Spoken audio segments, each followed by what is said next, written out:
Bonjour à tous, les membres du bureau et moi-même vous proposons en 2021 une série de webinaires virtuels en français et les intervenants sont des chercheurs affirmés ou des médecins, mais aussi on donne l'opportunité surtout aux étudiants et les postdocs pour présenter leurs travaux.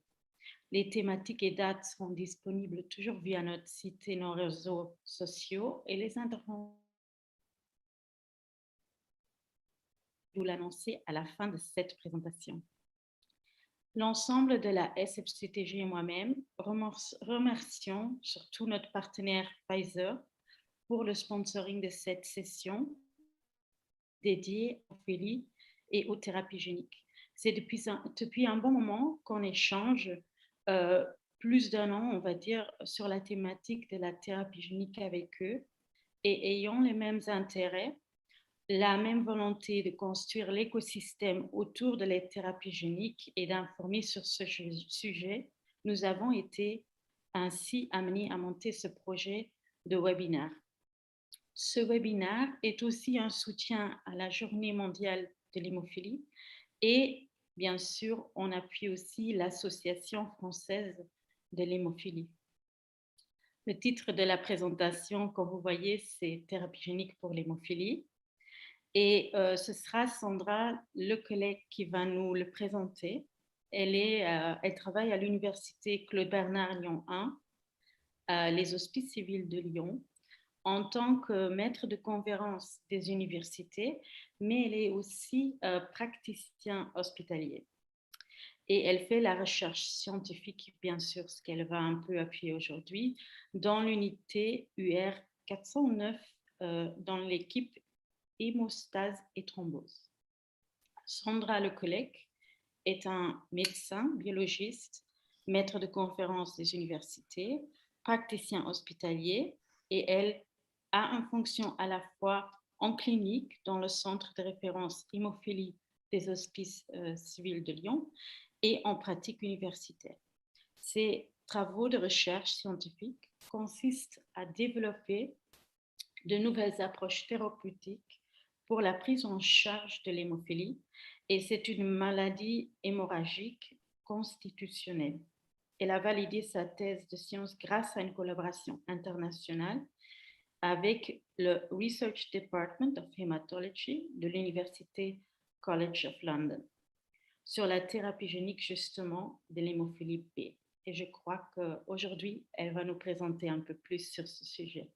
Je t'invite à faire tout pour ta présentation. Sandra, merci. Merci beaucoup, Els, pour cette présentation et cette introduction. Et puis, je tiens tout d'abord à remercier la SFTCG, les organisateurs et les sponsors de me donner l'occasion de parler de la thérapie génique pour l'hémophilie, et d'autant plus en étant la veille de la Journée mondiale de l'hémophilie. Donc, j'ai bien évidemment une pensée aussi pour tous les patients et tous les acteurs de ce domaine-là, aussi bien dans le domaine médical que les accompagnants aussi, qui comptent beaucoup. Donc, pour discuter de la thérapie génique pour l'hémophilie, je voudrais déjà commencer par faire une introduction sur qu'est-ce que c'est que l'hémophilie et la thérapie génique qui est associée, et pourquoi, quels sont les enjeux et pourquoi l'hémophilie est un modèle de thérapie génique intéressant. Avant de commencer par l'hémophilie, je vais peut-être rapidement faire un aperçu sur la coagulation normale. Il faut savoir que chez tout patient sans hémophilie, eh bien c'est le foie en fait qui va être responsable de la fabrication et de la synthèse des facteurs de la coagulation, dont le facteur 8 et le facteur 9. On verra plus tard qui nous intéresse fortement, bien évidemment. Et que la synthèse des facteurs de la coagulation permet, en cas de coupure, de traumatisme, de chirurgie qui induit une brèche vasculaire et un saignement, eh bien, permet de s'activer et de former un caillot sanguin pour arrêter les saignements. En cas d'hémophilie, il y a donc une anomalie sur un gène situé au niveau du chromosome X. Et c'est pour ça qu'on dit globalement que ce sont souvent les garçons qui sont atteints et les femmes qui sont dites conductrices.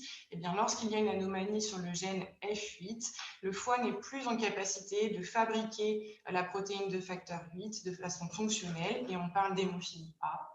Il existe aussi des anomalies sur le gène F9 et à ce moment-là, le foie n'est plus en capacité de fabriquer des protéines de facteur IX fonctionnel et on parle alors d'hémophilie B.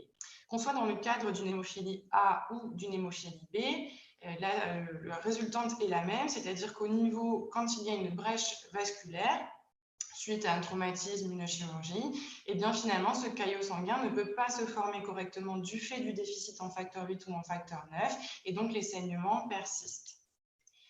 Ces saignements sont les mêmes que l'on présente une hémophilie A ou une hémophilie B et vont surtout dépendre de la sévérité du déficit en facteur 8 ou en facteur 9, et on parle en activité coagulante. C'est-à-dire qu'on va avoir notamment de l'hémophilie A ou B qu'on appelle sévère lorsque les taux de facteur 8 ou de facteur 9 sont inférieurs à 1 unité par décilitre. On parle aussi en pourcentage, donc inférieur à 1%. Dans les hémophilies A ou B sévères, les patients vont présenter des saignements de façon spontanée et majoritairement au niveau des articulations. Il peut aussi y avoir des saignements au niveau des muscles, au niveau du cerveau. Ces saignements peuvent engager le pronostic fonctionnel, mais aussi le pronostic vital. Au niveau des articulations, lorsque les saignements sont répétés, ils vont engendrer progressivement une destruction des articulations qui peut nécessiter un remplacement prothétique précoce. Lorsque l'on augmente faiblement les taux de facteur 8 ou de facteur 9, on atteint une hémophilie A ou B qu'on appelle modérée lorsque ces taux sont compris entre 1 et 5%, ou une hémophilie A ou B mineure lorsque les taux de facteur 8 ou de facteur 9 sont compris entre 5 et 40%. Au-delà de 40% d'activité coagulante de facteur 8 ou de facteur 9 dans le sang, eh bien, nous sommes sur des valeurs normales avec une absence de saignement. D'où l'intérêt en thérapie génique, puisque finalement, une faible augmentation des taux de facteur 8 ou de facteur 9 permet d'améliorer la symptomatologie clinique. Le traitement actuel de l'hémophilie, il est plutôt simple. C'est un traitement substitutif qui est à vie, où on va injecter par voie intraveineuse le facteur qui manque au patient. Donc, s'il manque du facteur 9, on lui injectera du facteur 9. S'il manque du facteur 8, on lui injectera du facteur 8. Et cela se fait selon essentiellement deux modalités. Soit de façon curative, qu'on appelle à la demande, c'est-à-dire au moment de l'apparition d'un saignement, dans tous les types d'hémophilie, de sévérité de l'hémophilie, soit en préventif, qu'on appelle un traitement par prophylaxie, où on va injecter de façon régulière du facteur 8 ou du facteur 9 avant l'apparition d'un saignement. Et du fait de la durée de vie de ces facteurs de la coagulation, les injections peuvent être réalisées jusqu'à plusieurs fois par semaine. Et on comprend facilement que injecter plusieurs fois par semaine en intraveineux des facteurs de la coagulation altère considérablement la qualité de vie des patients. Lorsque l'on fait un traitement substitutif et qu'on apporte du facteur 9 ou du facteur 8 à un patient qui n'en a pas et ne le connaît pas, le risque, c'est évidemment de développer des anticorps dirigés contre ce facteur 8 ou ce facteur 9 que l'on appelle des inhibiteurs et qui vont empêcher toute efficacité du traitement. Alors, les nouvelles thérapeutiques de l'hémophilie, il y en a quand même. Sur ces 10 dernières années, il y a eu beaucoup de développement. D'un côté, on a des facteurs à demi-vie prolongée qui permettent d'espacer l'intervalle de temps entre deux injections. On a, comme on le voit à droite, des anticorps bispécifiques ou des thérapies qui ne font pas appel aux facteurs de la coagulation, mais qui vont recréer un équilibre dans la coagulation, où on a bien évidemment ce qui nous intéresse aujourd'hui, la thérapie génique qui va être essentiellement médiée par les AAV, on reviendra dessus. Sur le type de thérapie génique, vous savez qu'il existe deux grands types. La thérapie génique dite ex vivo ou cellulaire, où on va insérer un gène thérapeutique à l'intérieur de cellules au niveau du laboratoire. On va modifier ces cellules qui peuvent provenir du patient pour les lui réinjecter.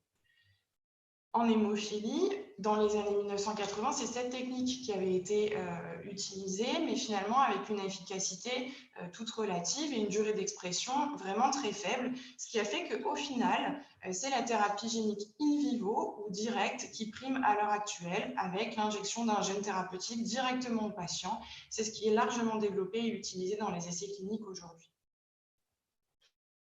Le principe de la thérapie génique de l'hémophilie, c'est donc d'apporter un gène thérapeutique grâce à un vecteur, un organe cible.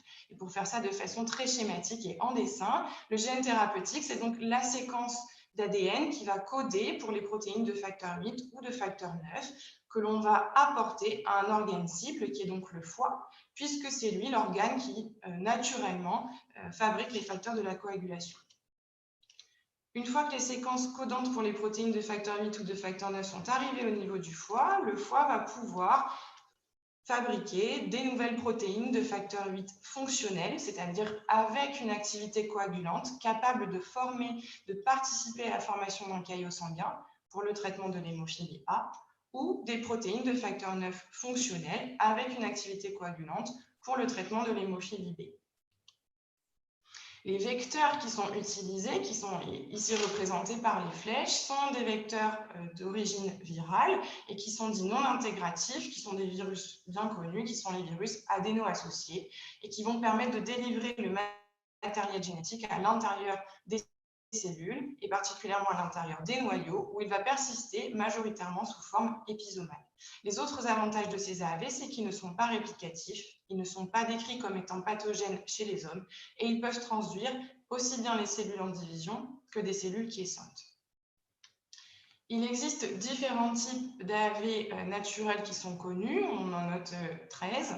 Et ce qu'il faut savoir, c'est que nous sommes nombreux finalement à avoir été confrontés déjà à ces virus depuis l'enfance, ce qui fait qu'il existe une séroprévalence, une immunité dirigée contre ces AAV préexistantes qui va limiter finalement leur utilisation dans la population et notamment dans la population hémophile avec, en fonction des types d'AAV, de 3 à 5% de la population qui ne pourront pas bénéficier d'un traitement par thérapie génique avec ces AAV. Une autre propriété des AAV, c'est qu'ils ont, grâce à des propriétés au niveau de leur capside, ils ont un tropisme préférentiel d'organes, c'est-à-dire que certains sérotypes vont préférentiellement se diriger notamment vers le foie, et on verra qu'en thérapie génique de l'hémophilie, on utilisera du coup beaucoup d'AAV de sérotype 8 ou dérivés du sérotype 8, mais on peut avoir aussi le 5, le 10, le 6, beaucoup plus récemment le 3. Ce tropisme préférentiel n'est évidemment pas exclusif et donc les AAV peuvent aller aussi dans les autres organes. L'exclusivité sera donc après gérée par les transgènes. Alors un AAV, comment c'est fait? C'est un tout petit virus qui n'est pas enveloppé et qui contient à l'intérieur de sa capside un seul brin d'ADN simple chaîne avec deux gènes, le gène REP qui est responsable de la réplication et de l'assemblée du virus et le gène CAP qui est responsable de la synthèse des protéines de la capside virale. Ces deux gènes sont situés entre des séquences répétées terminales qu'on appelle des ITR et qui sont très importantes pour deux raisons. Premièrement, parce que ce sont elles qui contiennent le signal de packaging et deuxièmement, parce qu'elles déterminent la capacité de packaging, c'est-à-dire la possibilité, la taille d'ADN que l'on peut mettre entre ces ITR. Lorsque l'on va faire un AAV recombinant, le but va être d'enlever les gènes REP et CAP de l'AAV et d'y mettre à la place notre gène thérapeutique ou notre transgène en aval d'un promoteur. Ce promoteur va déterminer l'expression, la puissance de l'expression du transgène, mais aussi va permettre d'assurer une spécificité d'expression tissulaire. Et dans le cadre de l'hémophilie, on va vouloir à tout prix restreindre l'expression de facteur 8 ou de facteur 9 aux cellules hépatiques en utilisant un promoteur qui ne va être actif qu'à l'intérieur des cellules du foie. Pourquoi je vous montre ça? Eh bien parce que c'est peut-être là que commencent les différences entre hémophilie A et hémophilie B en thérapie génique, puisque les transgènes vont être différents en ce sens que les protéines de facteur 8 sont vraiment une grosse protéine et la séquence codante pour le facteur 8 a une taille de 7,2 kilobases. Donc, à l'état naturel, ne peut pas rentrer à l'intérieur d'un AAV. Il faut pour cela le modifier et la technique qui est utilisée actuellement dans les essais cliniques, c'est d'enlever la séquence codant pour le domaine B du facteur 8. Alors, ce n'est pas très grave, puisque finalement, ce domaine B, on s'est rendu compte qu'il n'a pas d'activité, en tout cas, pas de rôle dans l'activité coagulante du facteur 8. Donc, ce qui veut dire qu'un facteur 8 avec un domaine B délété sera quand même actif et pourra quand même participer à la formation d'un caillot sanguin. Pour le facteur 9, c'est différent, puisqu'en effet, cette fois-ci, la séquence codante pour la protéine de facteur 9 est beaucoup plus petite, comme vous pouvez le voir, à 1,4 kilobases. Donc, on va pouvoir facilement les rentrer dans un AAV et obtenir deux types de transgènes. Soit un ADN simple chaîne, comme on le voit à droite ici en tout premier. Soit si on crée une petite mutation au niveau d'un ITR, on va pouvoir créer ce qu'on appelle un transgène auto-complémentaire avec directement deux brins d'ADN codant pour le protéine de facteur 9, ce qui a montré finalement une accélération de l'expression du facteur 9, mais possiblement quelques effets indésirables aussi. Une fois que ces AAV sont fabriqués, on a l'avantage aussi en hémophilie d'avoir plusieurs modèles d'animaux bien caractérisés. Et là, je vous en ai présenté 3 parce que c'est vraiment les principaux, mais il y a d'autres modèles animaux, bien évidemment. Il existe donc des souris transgéniques, aussi bien hémophile A qu'hémophile B, qui vont nous permettre, dans un premier temps, de tester l'efficacité de nos vecteurs, notamment en mesurant les taux d'activité coagulante de facteur 8 ou de facteur 9 dans le sang des souris, mais aussi de voir la diminution des saignements après souvent des épreuves où on va couper le bout de la queue des souris et regarder combien de temps elles vont saigner ou en quelle quantité. Et puis, on va pouvoir regarder la durée d'expression dans le temps. Une fois cette étape validée, les vecteurs peuvent être injectés à des chiens qui sont naturellement hémophiles, aussi bien hémophiles A que B, et qui va nous permettre de tester en plus l'immunogénicité, c'est-à-dire est-ce que les vecteurs vont induire le développement tant redouté des inhibiteurs antifacteur 8 ou antifacteur 9. Enfin, il y a les primates non humains, cette fois-ci qui ne sont pas hémophiles, mais chez qui on peut mesurer quand même des taux de facteur 9 humains, et on va regarder bien évidemment la toxicité. Après les études précliniques, eh bien, on arrive aux études cliniques et vous verrez qu'il y en a quand même plusieurs en hémophilie où finalement on va injecter par une injection intraveineuse périphérique en milieu hospitalier. On va injecter ces vecteurs après avoir injecté un médicament de facteur 8 ou de facteur 9. Et la durée d'injection de la thérapie génique est d'environ 1 heure, qui finalement est relativement simple. Alors, les essais cliniques de thérapie génique pour l'hémophilie, justement, qu'est-ce qu'ils nous apprennent, ce qu'on sait, et qu'est-ce que les questions qu'on va se poser avec ça? Il faut savoir que le premier succès de thérapie génique en hémophilie a été publié en 2011 par l'équipe du professeur Amit Naswani à Londres, où ils ont utilisé un AAV pseudotypé avec un sérotype 8 et qui, avec un promoteur hépatospécifique, permettait de synthétiser un facteur 9 humain sauvage, c'est-à-dire la séquence habituelle que l'on a chez les humains en hémophilie. Dans cet essai, il y avait 2 patients inclus dans 3 cohortes de doses croissantes, de 2 10 puissance 11 vecteurs génome par kilo à 2 10 puissance 12 vecteurs génome par kilo.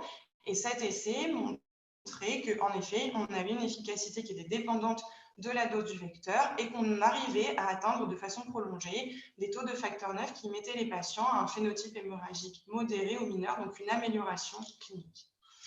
Mais rapidement, ce qui a été vu, c'est que dans la cohorte de dose la plus élevée, donc celle qui est en bas, il a été montré chez les patients une augmentation transitoire des transaminases hépatiques qui était résolutive sous traitement par corticoïdes, mais qui pouvait être associée à une diminution de l'expression de facteur 9 et donc de l'efficacité de la thérapie génique.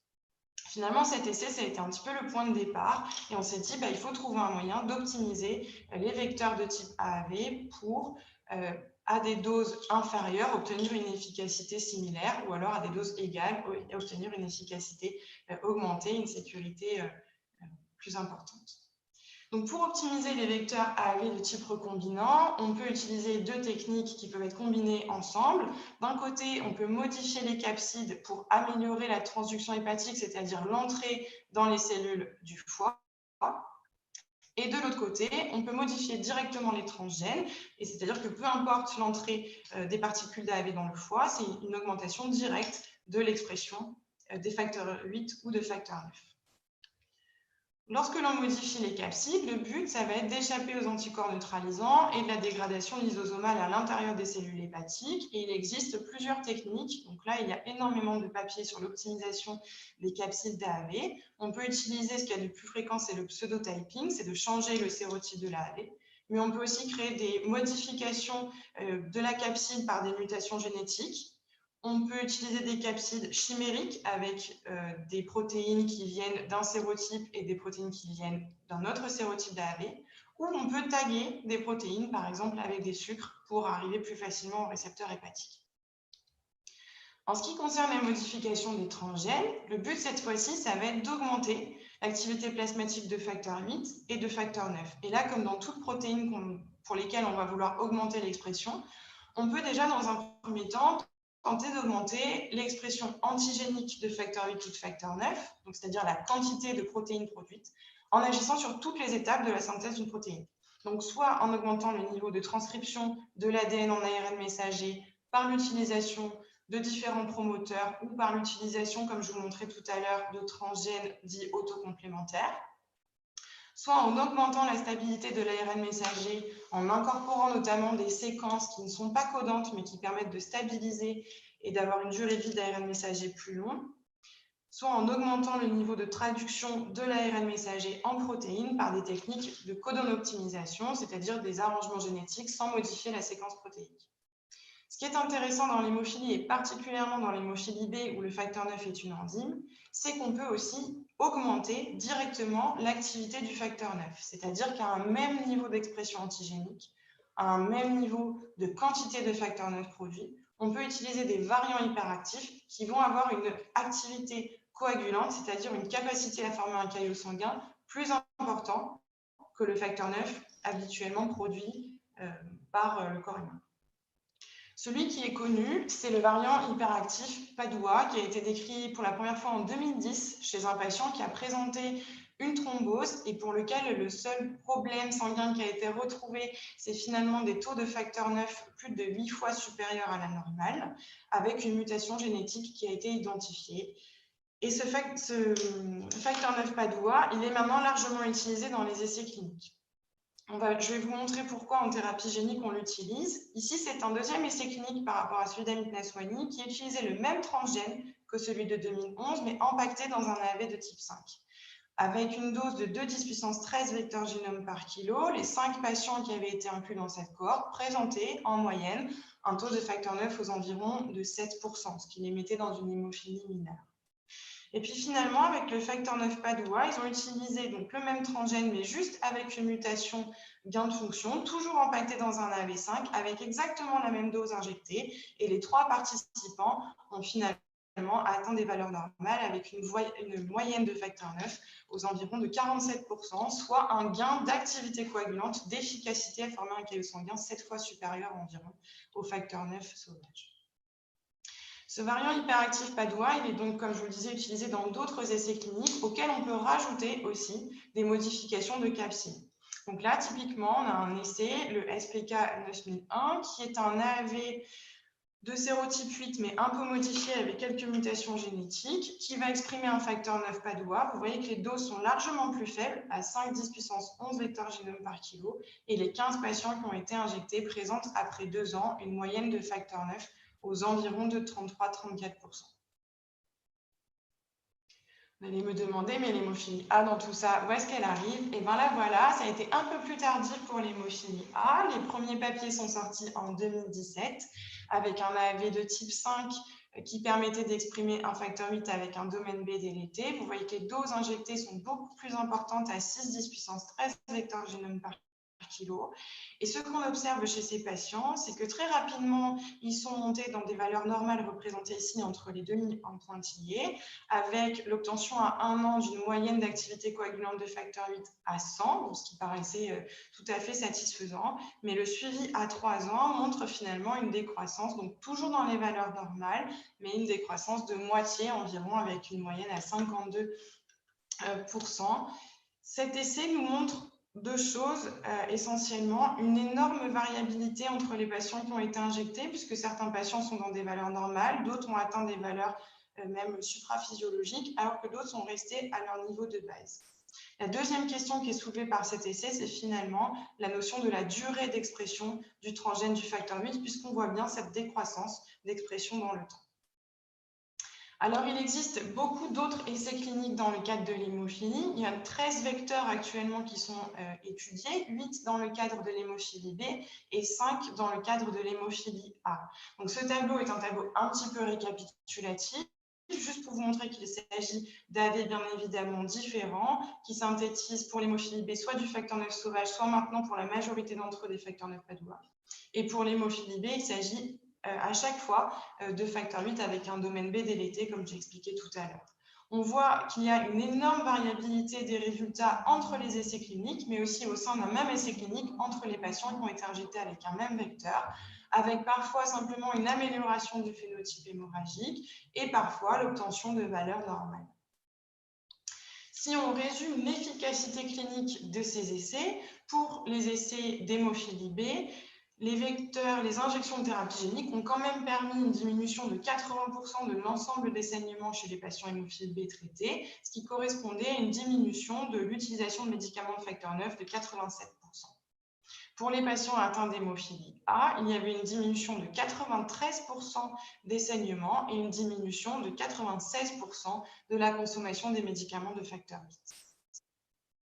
En termes de sécurité, quels étaient les effets indésirables retrouvés dans les essais cliniques? Eh bien, la première chose qui a été regardée, c'est est-ce que finalement, de faire un traitement par thérapie génique, est-ce que ça induisait le développement d'anticorps anti-facteur 8 ou anti-facteur 9? Eh bien non, et ça, c'était vraiment la bonne nouvelle. Il n'y a aucun des essais cliniques qui a eu ce type de complications.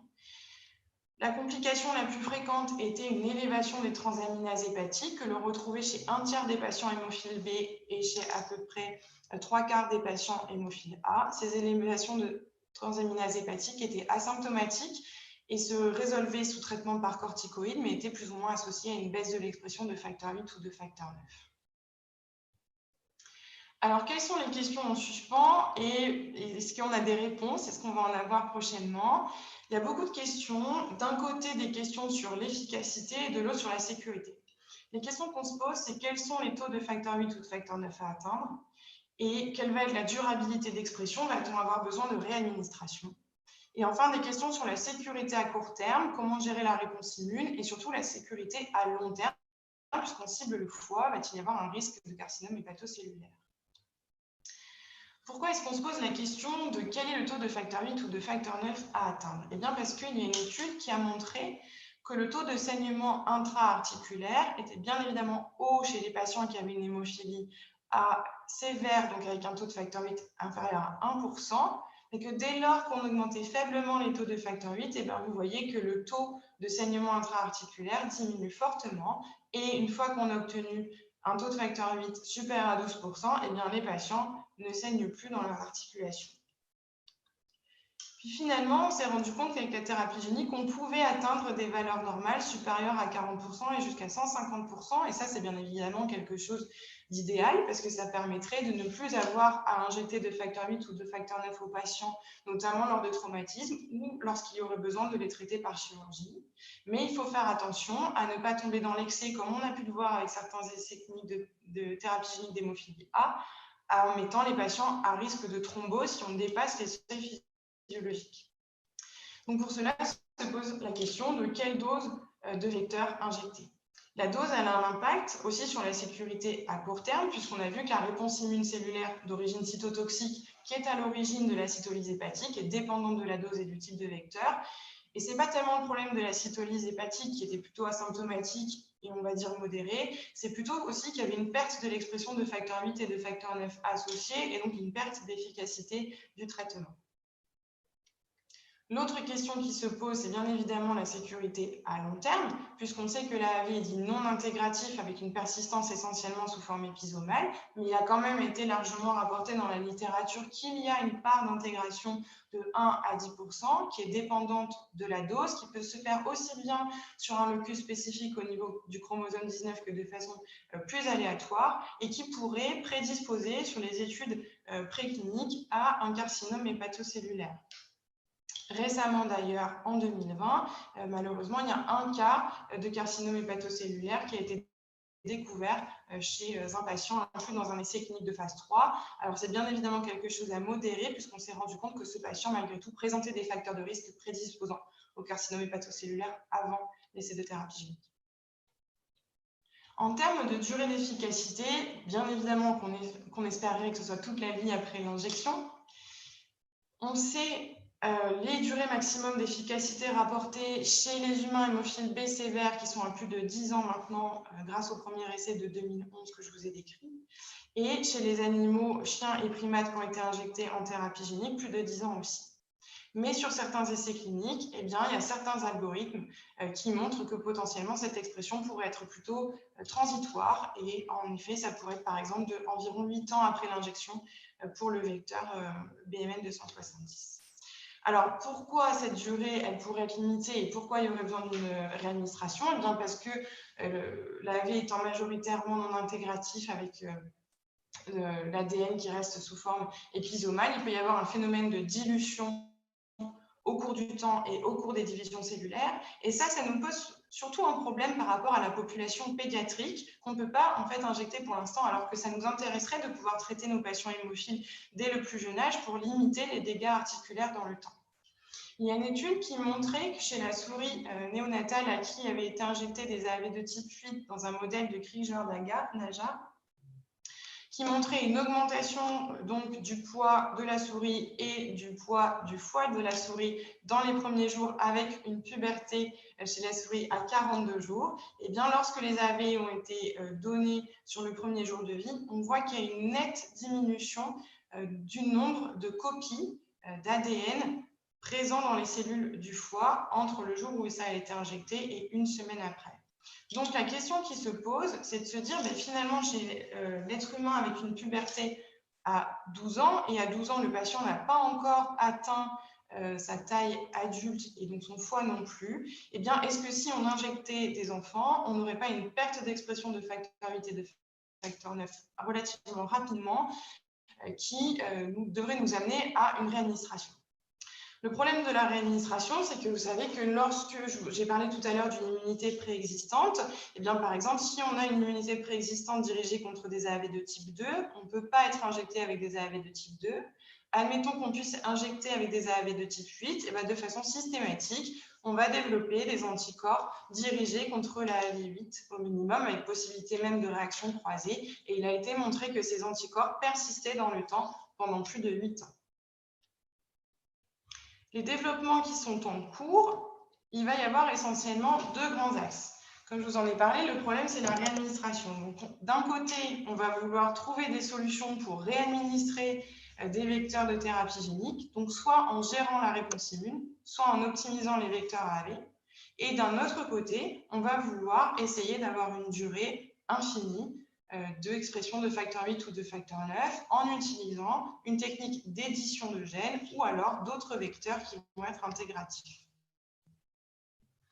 En ce qui concerne la modulation de la réponse immune, il y avait une étude menée chez des primates non humains qui consistait à faire en fait une première injection avec un AAV de type 8 codant pour une luciférase et plus ou moins associé à l'injection de nanoparticules contenant un immunosuppresseur, la rapamycine ou le sirolimus, et de faire une deuxième injection de rappel avec un AAV de type 8, encore une fois, mais qui délivrait un transgène de facteur 9. Et ensuite, on mesurait la présence, le taux de facteur 9 au cours du temps. Donc, chez 3 primates qui ont été injectés, on voit bien qu'après la première injection, il n'y avait pas d'expression de facteur 9 humain de façon logique chez les singes. Et après la deuxième injection d'un vecteur exprimant le facteur 9, on ne retrouvait pas de facteur 9 humain chez le singe qui n'avait pas reçu de rapamycine. Et on retrouvait une expression de facteur 9 humain chez les 2 primates non humains qui avaient reçu des nanoparticules contenant de la rapamycine. Ce qui montrait en fait que finalement, si on injectait de façon concomitante au vecteur la première fois de la rapamycine, eh bien, on abolissait la réponse immunitaire humorale et on pouvait envisager une réadministration par la suite avec un vecteur équivalent. En termes de durée, il peut donc y avoir une technique d'édition de gènes. En ce moment, bien évidemment, on parle beaucoup de CRISPR-Cas9, forcément. Et on peut utiliser ces techniques à la fois ex vivo et in vivo. Celle qui est utilisée en hémophilie à l'heure actuelle et en essai clinique, c'est une technique avec des zinc finger nucléases où on va à l'intérieur des vecteurs AAV mettre une séquence codante pour un zinc finger nucléase 1, un deuxième AAV pour un zinc finger nucléase 2 et un troisième AAV pour mettre le transgène ou le gène thérapeutique. Ces AAV vont être administrés une nouvelle fois in vivo et lorsqu'ils vont rentrer à l'intérieur de la cellule hépatique, les zinc finger nucléases vont agir comme des ciseaux moléculaires, venir couper l'ADN humain au niveau du locus de l'albumine et y insérer le gène du facteur 9. Donc ça a montré une expression durable. Il n'y a pas de publication encore à l'heure actuelle. Ça a été essentiellement montré en congrès avec des taux de facteur 9 obtenus aux environs de 7% plus d'un an après l'injection. Mais les questions qui se posent sur ces techniques-là, c'est bien évidemment le risque des intégrations qu'on appelle off-target, donc en dehors de l'endroit que l'on cible avec l'ADN. Et puis, ça ne nous affranchit pas finalement des problèmes qu'on a rencontrés avec les doses de vecteurs AAV. Les autres types de vecteurs qui peuvent être utilisés, c'est les vecteurs viraux de type intégratif et notamment les lentivirus qui sont en train d'être beaucoup développés dans le cadre de l'hémophilie, soit pour avoir une approche ex vivo sur d'autres types cellulaires que les cellules hépatiques, soit pour une approche in vivo pour cibler les cellules hépatiques. D'autres travaux beaucoup plus préliminaires utilisent des vecteurs non viraux tels que des nanoparticules. Mais finalement, ces approches suscitent aussi de nombreuses questions. Quels vont être les effets à long terme de l'utilisation de ces vecteurs? Comment les amener à l'organe cible et finalement quelles cellules cibles utiliser? Comment les faire rentrer dans les cellules hôtes pour les nanoparticules? Et quelle va être la durée d'expression de ces techniques-là? Donc en conclusion, je crois que les essais cliniques ont montré que la thérapie génique est sécure et efficace dans la population hémophile avec une réduction des saignements et de la consommation en facteurs de la coagulation et apporte clairement un espoir de guérison. On voit bien qu'on a un panel de choix en augmentation avec la diversité des vecteurs AAV recombinants et avec l'arrivée des lentivirus. C'est difficile en fait d'expliquer aux patients un petit peu quel vecteur pourrait être utilisé chez eux ou pas, puisqu'il y a quand même une grande variabilité des résultats d'une étude à l'autre et donc une grande difficulté à établir une prédictibilité de l'efficacité de ces vecteurs.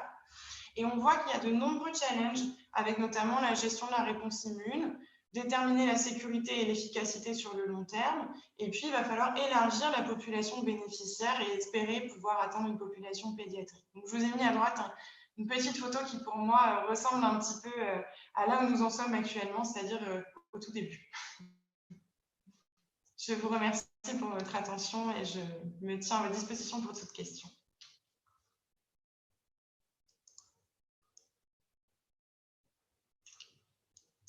Merci beaucoup, Sandra, pour cette présentation extrêmement claire. J'aimerais quand même poser quelques questions justement au niveau des patients parce qu'on est tous d'accord, je crois que le plus tôt qu'on peut traiter cette maladie en tant qu'enfant, le mieux que ce serait. Donc, mais c'est pour l'instant pas encore résolu. Surtout, comme tu as très bien expliqué, un vecteur AAV qui est très efficace maintenant chez l'adulte, avec les problèmes encore qu'après 8 ans, ça peut diminuer fortement. Mais c'est vrai qu'un vecteur non intégratif n'est pas conseillé pour traiter un enfant. Il faudrait plutôt aller vers des stratégies, je crois, de gene editing ou de l'antivirus où ça va persister dans le temps et avec la division des cellules, non. C'est surtout ça, non, tu crois? Oui, exactement. Je pense qu'en fait, au tout départ, historiquement, les cellules qui étaient ciblées n'étaient pas forcément les cellules hépatiques dans les premiers essais de thérapie génique. Les tout premiers, ça a été des fibroblastes. Ensuite, ça a été les cellules musculaires. Et puis, on s'est rendu compte qu'il y avait une réponse immune très forte et une durée d'expression finalement très faible qui n'a pas en fait amener ça en développement futur et finalement cibler les cellules hépatiques, c'était ce qui s'était révélé le plus efficace en termes de production et en termes de durée d'expression. Et c'est vrai que pour cibler les cellules hépatiques de façon assez avec une sécurité aussi au moment où on injecte aux patients, hein, parce que je pense qu'il y a ça aussi, ça reste une maladie hémorragique, n'importe quelle intervention est un petit peu délicate. C'est des patients à qui on ne favorise pas, par exemple, les injections intramusculaires. Il avait été proposé à un moment donné des injections directement dans l'artère intrahépatique, donc c'est des choses qui en pratique clinique sont difficilement envisageables. Et c'est vrai que finalement, les AAV, c'était une bonne solution pour aller cibler le foie de façon relativement simple avec une injection périphérique. Alors après, l'inconvénient, c'est qu'en effet, eh bien, la durée d'expression avec des AAV, on ne la connaît pas forcément et on voit qu'elle risque de ne pas être finalement illimitée. Et ça pose un souci, en effet, dans la population pédiatrique avec les divisions cellulaires. Donc ça, on l'a bien vu. C'est pour ça que maintenant, en effet, il y a de plus en plus d'études au niveau préclinique et il va y avoir là des essais cliniques aussi avec des vecteurs lentiviraux. Qui vont être utilisés essentiellement ex vivo, c'est-à-dire que les lentivirus actuellement sont utilisés pour modifier les cellules souches hématopoïétiques autologue. Alors, les essais cliniques vont démarrer bien évidemment chez les adultes, encore une fois, mais on pourrait s'attendre à ce qu'à partir du moment où il y a une intégration, en effet, on ait une durée d'expression beaucoup plus limitée.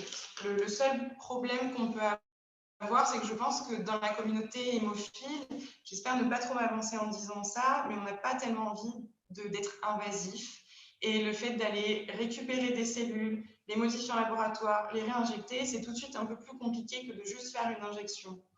Et du coup, je me dis, le côté de thérapie génique in vivo est quand même quelque chose à préférer.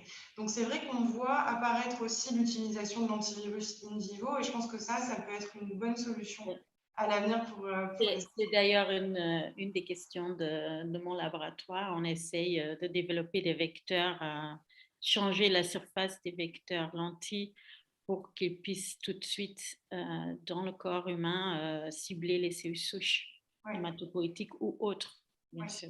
Et c'est vrai que c'est une bonne solution aussi, notamment pour l'hémophilie A, puisque du coup, la capacité de packaging des lentivirus étant plus importante, on pourrait se permettre de mettre l'ADN complémentaire du facteur 8 en entier aussi dans les lentivirus. Donc, ça peut être intéressant pour ça aussi. Ce qui m'a extrêmement frappée, c'est aussi la différence, en fait, on va dire, il y a une grande différence des résultats entre le facteur 9 et le facteur 8 qui est produit. L'un marche beaucoup plus que l'autre.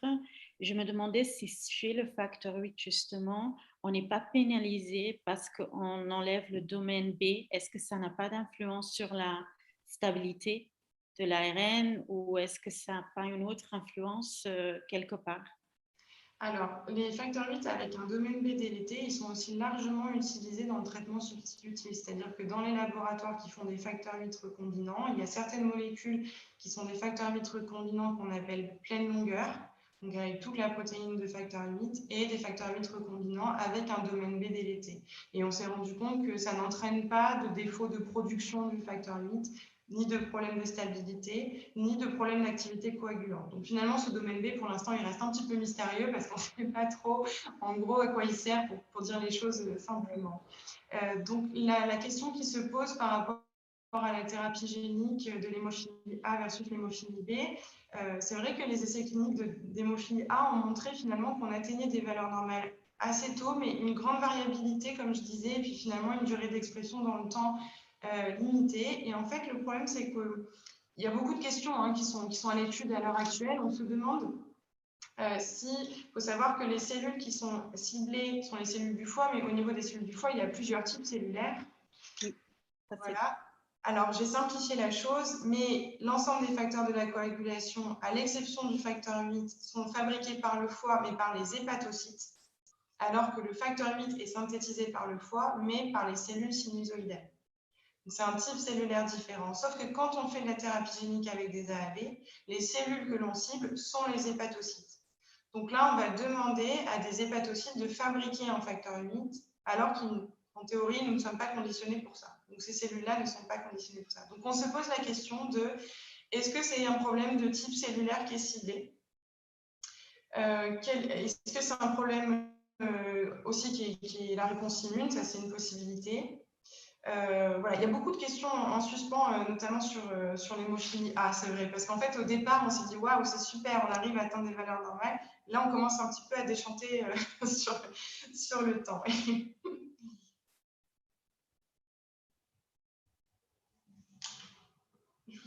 Je t'entends pas, Alice. J'ai muté parce que on a des traitements avec des anticorps recombinants, facteur 8, facteur 9, mais tu as aussi parlé d'un anticorps bispécifique. Est-ce que tu peux un peu mieux expliquer comment ça marche, et pourquoi c'est peut-être mieux que juste la protéine recombinante? Alors là, on est donc en dehors du cadre de la thérapie génique.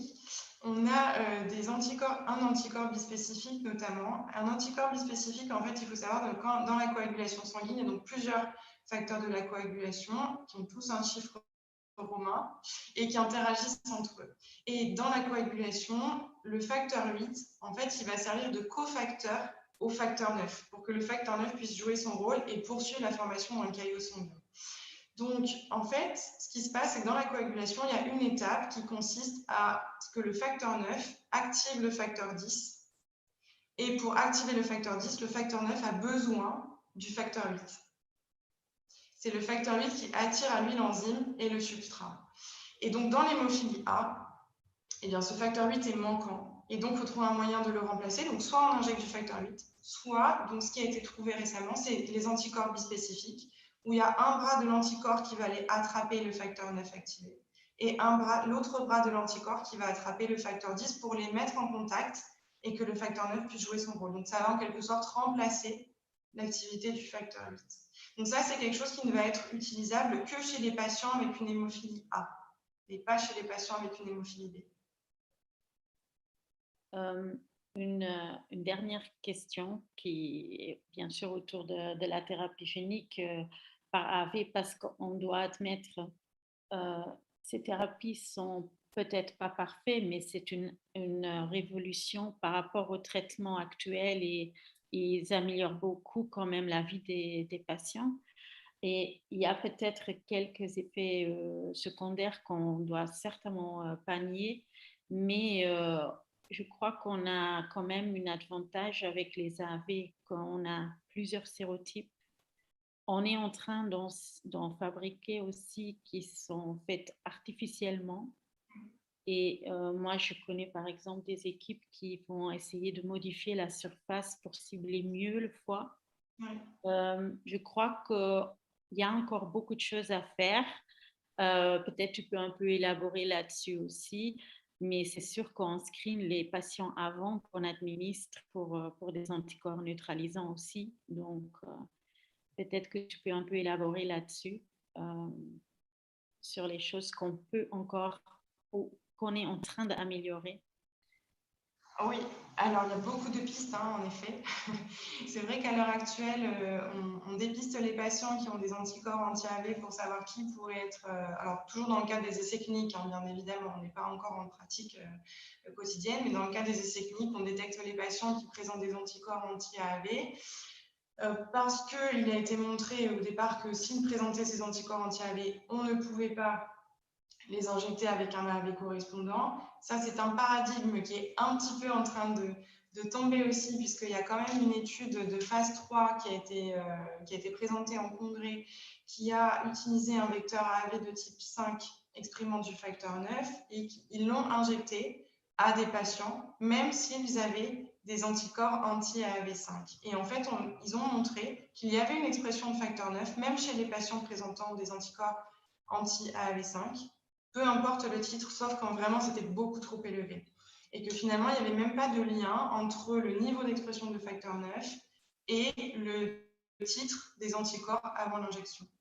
Donc déjà, il y a des études qui vont montrer ça, que sur certains types d'AAV, finalement, les anticorps anti-AAV ne sont pas forcément neutralisants. Et donc, on va pouvoir quand même utiliser ces AAV. Ça, c'est une première chose. La deuxième chose, c'est qu'on peut avoir des anticorps dirigés contre un certain type d'AAV, mais pas contre un autre. Donc, on pourrait utiliser éventuellement un autre AAV par la suite. Ensuite, il y a en effet les travaux où on va modifier les capsides, comme je disais, par des mutations génétiques ou l'apport de sucre, pour essayer, de ne pas se faire neutraliser par les anticorps anti-AAV qui peuvent exister. 2, pour aller vraiment cibler préférentiellement le foie de façon beaucoup plus forte. 3, pour éviter d'être, une fois qu'on est à l'intérieur du foie, d'être dégradé en fait au niveau du lysosome. Donc ça, en fait, il y a déjà tout un travail d'optimisation de l'AAV qui peut se faire pour atteindre la population actuelle qui est traitée en thérapie génique de l'hémophilie. Il y a déjà toute cette optimisation-là. Ensuite, il y a en effet les changements de vecteurs, etc. Et ça vient un petit peu par la suite. Là, c'est plus pour élargir la population, je pense. Et encore par le chat, une dernière question de Claire Maëlle Fauvet, et elle demande s'il y a des données peut-être sur la thérapie génique chez le nouveau-né par rapport à l'enfant. Est-ce qu'il y a des modèles précliniques, hein, pas encore en clinique, mais est-ce qu'il y a quelques pistes là-dessus déjà? Il y a quelques pistes. En effet, il y avait des tentatives de, de, d'études chez la souris néonatale, mais pour l'instant, dans le cadre de l'hémophilie, ça n'a pas montré une durée d'expression prolongée. Donc, il faudrait vraiment pouvoir réutiliser, pour le coup, les vecteurs intégratifs. Il y a eu des tentatives aussi de thérapie génique in utero. Voilà, alors c'est vrai qu'après, c'est très intéressant sur le plan préclinique et puis intellectuel. Je me pose la question du transfert après au niveau clinique et patient. En fait, je pense qu'il y a il y a plusieurs choses à prendre en compte. Mais en effet, il y a des modèles de souris néonatales et transferts in utero, mais qui n'ont pas montré d'efficacité sur le long terme pour le moment. Ok. Ben, merci Sandra de répondre à toutes les questions et je te remercie encore beaucoup pour cette présentation très claire et positive, hein, pour tout le monde, je crois. Et je voulais juste encore à tout le monde vous annoncer qu'à la fin du mois, on a la présentation du Gene and Cell Therapy Institute. C'est un institut qui se mobilise aussi pour la thérapie génique, mais cette fois-ci beaucoup plus générale, qui vraiment a pris en charge le fait de vouloir éduquer le grand public, éduquer le personnel soignant et aussi se mobiliser parce que ça, c'est un grand problème dans le domaine aussi.